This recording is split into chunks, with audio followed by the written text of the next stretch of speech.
1 cup cooking oil लिया है, आधा कप उसमें से मैंने कुकर के अंदर ऐड कर दिया है और आधा कप मैंने अपनी कढ़ाई के अंदर ऐड कर दिया है। 1 kg मेरे पास बीफ है और इसमें हड्डी का गोश्त भी है और दरमियाने साइज़ की मैंने इसकी बोटियाँ बना ली हैं। तकरीबन इस कुकिंग ऑयल के अंदर इस गोश्त को हमने 15 से 20 मिनट तक फ्राई करना है। अब दूसरी तरफ मैंने प्याज ऐड कर दी हैं कुकिंग ऑयल के अंदर और अब ये प्याज जो हैं ये हमने ब्राउन करने हैं। ब्राउन करने के बाद ये प्याज जो हैं वो मैं निकाल लूँगी और इनको एक साइड पे कर देंगे। इन प्याज में से ऑयल जो है वो हमने अच्छी तरह से स्टेन कर लेना है। इस तरह से अच्छी तरह से हमने ऑयल को स्टेन कर लिया है और प्याज मैंने निकाल दिए हैं।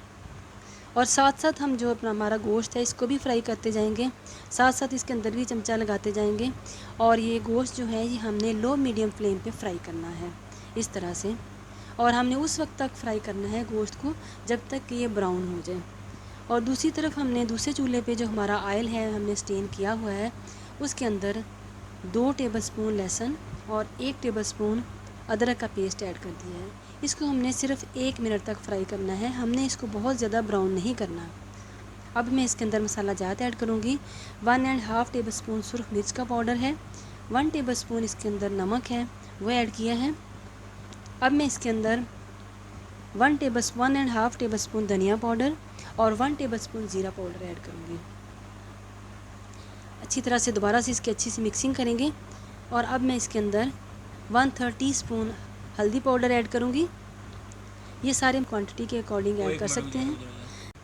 अब मैं इसके अंदर 1/2 टीस्पून नमक और 1 चुटकी टाटरी ऐड करूँगी, यानी कि सिट्रिक एसिड ऐड करूँगी। ये जो टाटरी है जिसके अंदर हल्का सा खट्टा टेस्ट पैदा करती है। इस मसाले को हम दोबारा से भूनेंगे, तकरीबन 4 से 5 मिनट तक हमने भूनना है। हल्का पानी ऐड करने के बाद थोड़ा सा 2 से 3 मरतबा मैंने इसके अंदर हल्का पानी ऐड करने के बाद इस मसाले को अच्छी तरह से इसकी बुनाई की है। ये बुनाई जो है ये हमने बहुत अच्छी करनी है। मुझे तकरीबन भूनते हुए 3 से 4 मिनट हो चुके हैं। अब मैंने इसके अंदर आधा कप दही ऐड किया है। दही ऐड करने के बाद हम दोबारा से इसकी अच्छी सी मिक्सिंग करेंगे और बुनाई करेंगे। ये हमने बुनाई उस वक्त तक करनी है जब तक कि दही का पानी खुश्क हो जाए और इसके ऊपर ग्रेवी आ जाए। इस तरह से तकरीबन मैंने इसको 4 से 5 मिनट तक इसकी बुनाई करनी है। हमारी रेसिपीज़ को फुल वॉच किया करें, स्किप मत किया करें, क्योंकि हम कोई भी रेसिपी इंतहाई मेहनत से बनाते हैं। तकरीबन 4 से 5 मिनट हो गए हैं। अब मैंने इसके अंदर जो हमने प्याज ब्राउन किया था वो ऐड कर दिया है। प्याज ऐड करने के बाद मैंने इसके अंदर हल्का सा पानी ऐड करने के बाद 3 से 4 टेबलस्पून पानी ऐड करने के बाद मैंने इसको लो मीडियम फ्लेम पे दम पे लगा दिया था। अब निहारी के मसाले बताते हैं आपको। 1 टेबलस्पून धनिया पाउडर, 2 अदद बादियान के फूल, 1 और आधा पिपली और जायफल जलवतरी, 1/2 टीस्पून काली मिर्च, 1/2 टीस्पून लौंग, 1.5 टेबलस्पून सौंफ, चंद टुकड़े दालचीनी के और 3 से 4 बड़ी इलायची।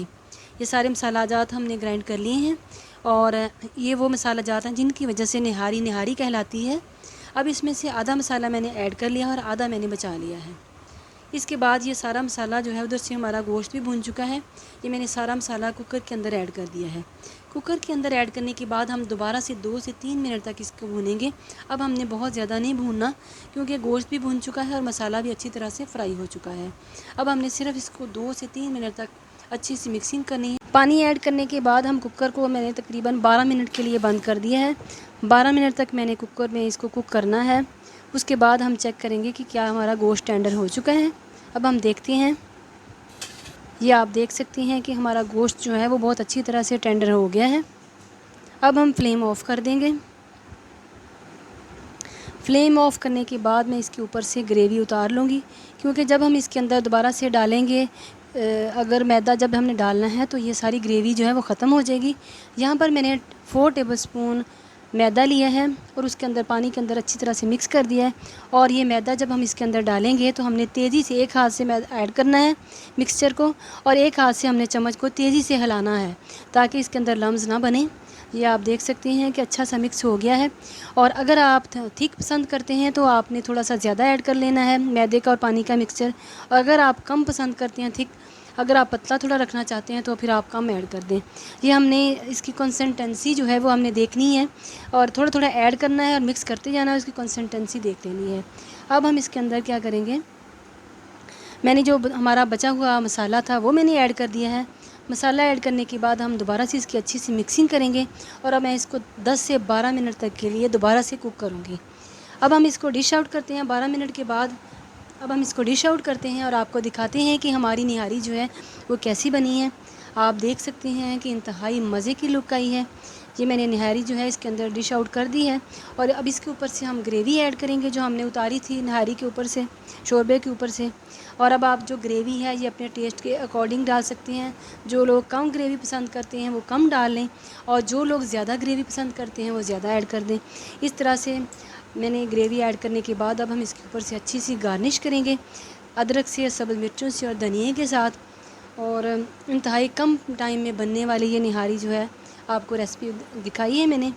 ये कुकर में हम बहुत कम टाइम में इसको बना सकते हैं खानों। ये जो निहारी है ये दावतों की शान है। अगर आपको हमारी वीडियोस पसंद आती हैं तो हमारी वीडियोस लाइक करें, शेयर करें, सब्सक्राइब करें, अपना फ़ीडबैक ज़रूर दिया करें।